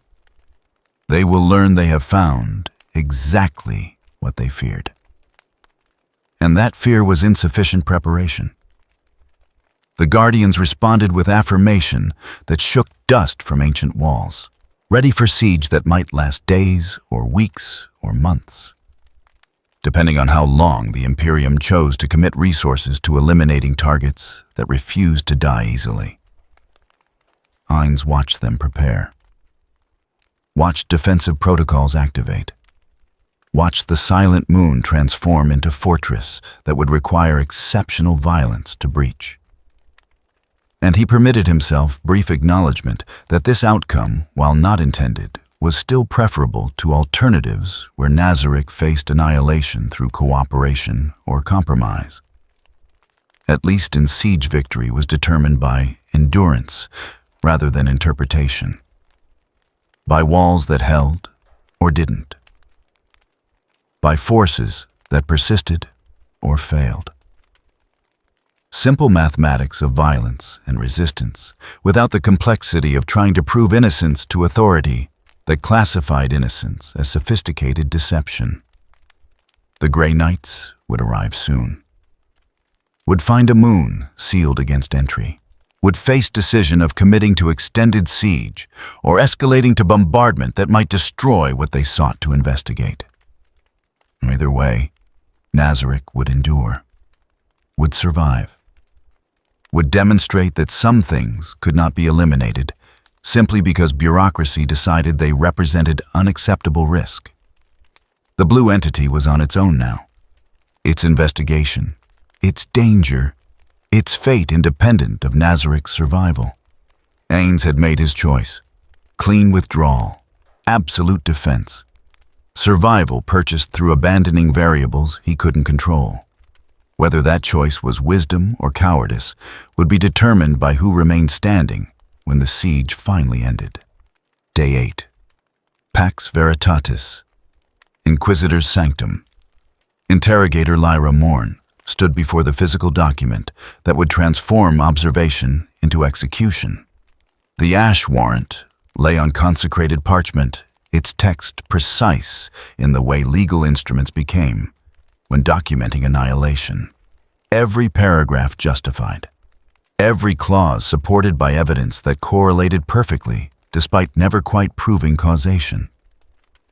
Inquisitor Val sat at his desk reviewing the final draft with attention that might have been mistaken for hesitation if she didn't know better. He wasn't reconsidering. He was ensuring the documentation would survive scrutiny from authorities who reviewed such warrants centuries after their execution, when the dead couldn't testify about whether alternatives existed. "Read it aloud," he commanded. "I want to hear how it sounds." Lyra lifted the parchment, her hand steady through training that had taught her to perform duty, regardless of what duty demanded. Her voice carried no inflection as she read words that had been refined across 6 revisions, until they achieved bureaucratic perfection.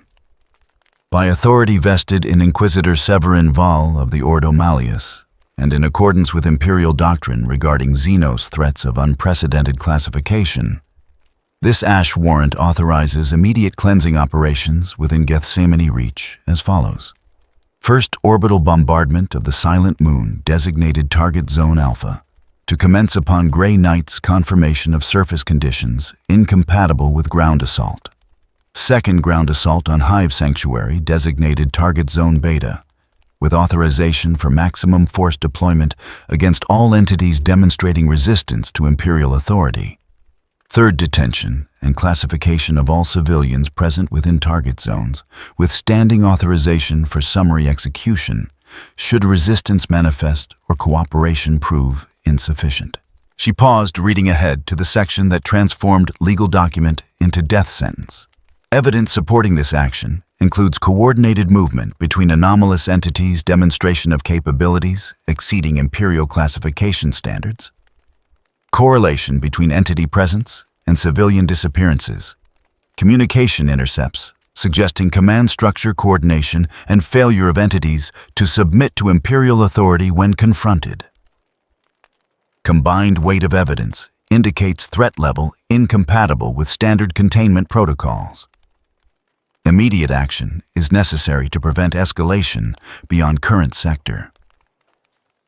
The words were true in the narrow sense that each individual claim could be supported by data.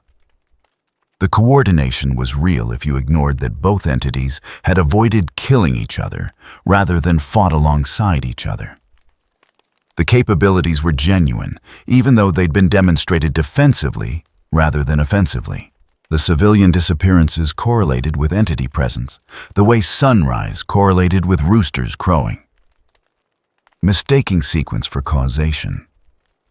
But truth was what could be proven through documentation that satisfied bureaucratic review. And this document would satisfy review because it was designed to satisfy review by people who valued procedure over accuracy. Acceptable vol stated. Authorization code Delta 77 Omega. Execute on my mark. Lyra set down the parchment. The mark would come when Grey Knights reported surface conditions, when guard commanders confirmed readiness, when every component of the machinery aligned properly for synchronized annihilation that would appear coordinated despite occurring through independent chains of command. My lord, she began knowing the question was futile but unable to prevent its articulation. The entities have withdrawn. The blue entity continues deeper into the moon, away from Imperial forces. The undead have sealed themselves in defensive positions. They are not attacking. They are not expanding. They are simply existing. And that existence represents unacceptable risk, Vol replied, without looking up from his review of tactical deployments. You have read the literature on chaos incursions, Interrogator. You know how they begin, not with immediate violence, but with presence. With entities that exist outside Imperial framework and slowly, patiently corrupt everything around them through simple proximity. These entities show no warp taint. They show no warp taint we can detect. The distinction is critical. Lyra had prepared arguments across the past 6 hours, had assembled counter-evidence, had documented every instance where the entities demonstrated restraint instead of aggression. All of it was irrelevant because Vol wasn't assessing threat level. He was justifying predetermined conclusion through selection of evidence that supported decision already made. The Vox array activated. Grey Knight's reporting came, the voice filtered through multiple layers of encryption and authentication. Surface scans complete. Silent Moon has been fortified beyond ground assault parameters. Recommend immediate escalation to orbital bombardment. Target is sealed. Waiting will only allow additional fortification. Vale activated his response channel. Recommendation acknowledged. Hold position. Bombardment authorization pending final coordination with guard assault on secondary target. He turned to Lyra. The guard is ready. Commander Drusus reports all units positioned. Civilian population has been reduced through evacuation operations. Estimated 217 remain within the sanctuary. Assault can commence on your order. 217 souls who had sought protection from an entity that demonstrated more restraint than most Imperial forces managed. 217 people who would be classified as collaborators or corrupted or simply acceptable losses, depending on which narrative better justified their deaths. Execute, Vol stated. Both operations simultaneously. I want the entities to understand they are facing coordinated Imperial response across all fronts. Lyra transmitted the authorization codes. Watched tactical displays update as guard units began their advance. Watched orbital platforms adjust firing solutions toward a moon that had sealed itself not in preparation for attack, but in hope that absolute defense might be interpreted as non-aggression. The hope was misplaced. Defense looked identical to guilty preparation. Withdrawal appeared indistinguishable from strategic positioning. Every action the entities took to avoid conflict was catalogued as evidence of sophisticated threat assessment that made them more dangerous rather than less. The guard reached the sanctuary perimeter, encountered no resistance. The refugees who remained had no weapons, no training, no capacity for opposition beyond futile gestures. Commander Drusus reported minimal contact, civilians surrendering without engagement. And then something changed. Atmospheric distortion detected. Tech adept Casimir announced his mechadendrites moving rapidly across sensor interfaces.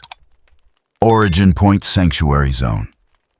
Energy signature matches previous readings of the blue entity's subordinates. Classification extreme thermal output. Recommendation immediate withdrawal. On the tactical display, fire erupted. Not the scattered flames of Prometheum weapons or the controlled burn of standard incendiaries. This was conflagration, given purpose and restraint, simultaneously heat that carved precise boundaries between targets and civilians, between guard formations and refugees who had surrendered. Benimaru had reached his limit. The entity's subordinate has engaged, Casimir reported. Guard forces taking heavy casualties, requesting authorization for heavy weapons deployment. Denied, Vol stated. That is exactly the escalation we prepared for. Continue assault. Document all resistance. This confirms our assessment. But the civilians, Lyra began, are being defended by entity demonstrating capabilities that justify our original threat classification. Their protection by such entity confirms complicity or corruption. Either classification authorizes our response. The logic was perfect. Circular. Self-fulfilling. The guard attacked. The defenders responded. The response confirmed hostile intent. The hostile intent justified the attack. The cycle required no external input because it generated its own justification through simple execution.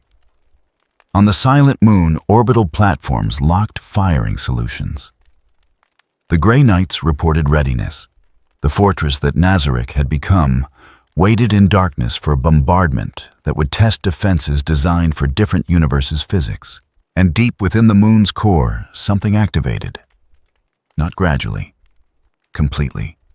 Ancient systems that had been dormant for millennia, suddenly achieving full operational status in response to investigation that had proceeded exactly as its architects intended. Massive energy spike. Casimir's voice carried unusual urgency. Origin point 700 kilometers below Silent Moon's surface. Output exceeding all previous readings combined. Classification impossible. Nature unknown.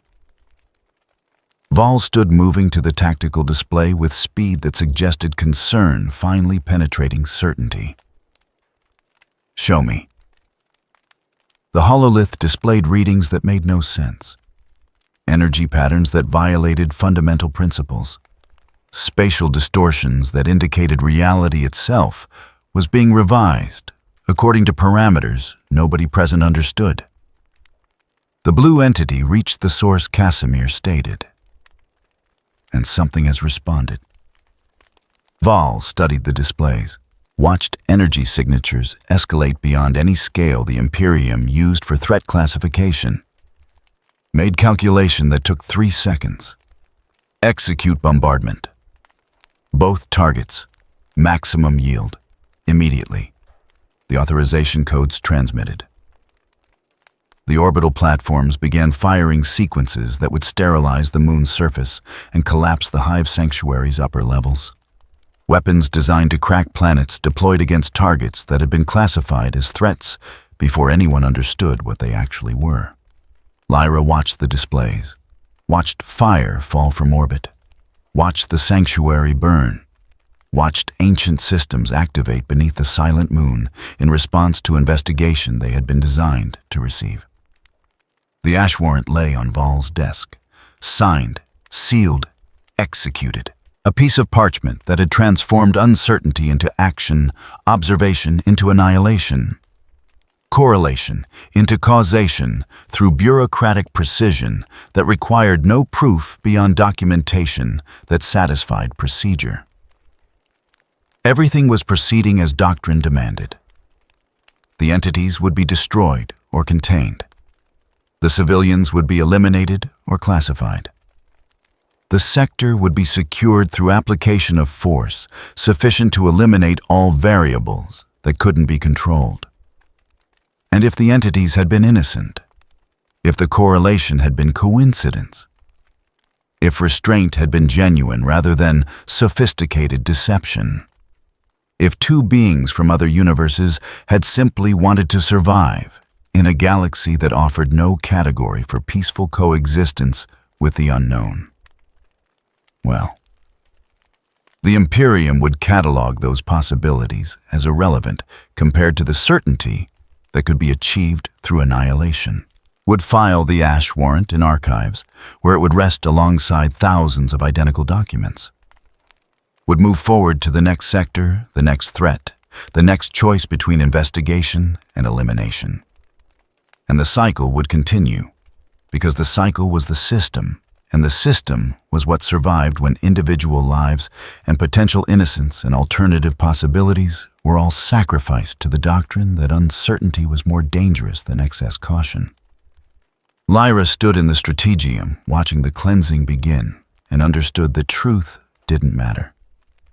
Only certainty mattered, and certainty could be purchased with enough fire.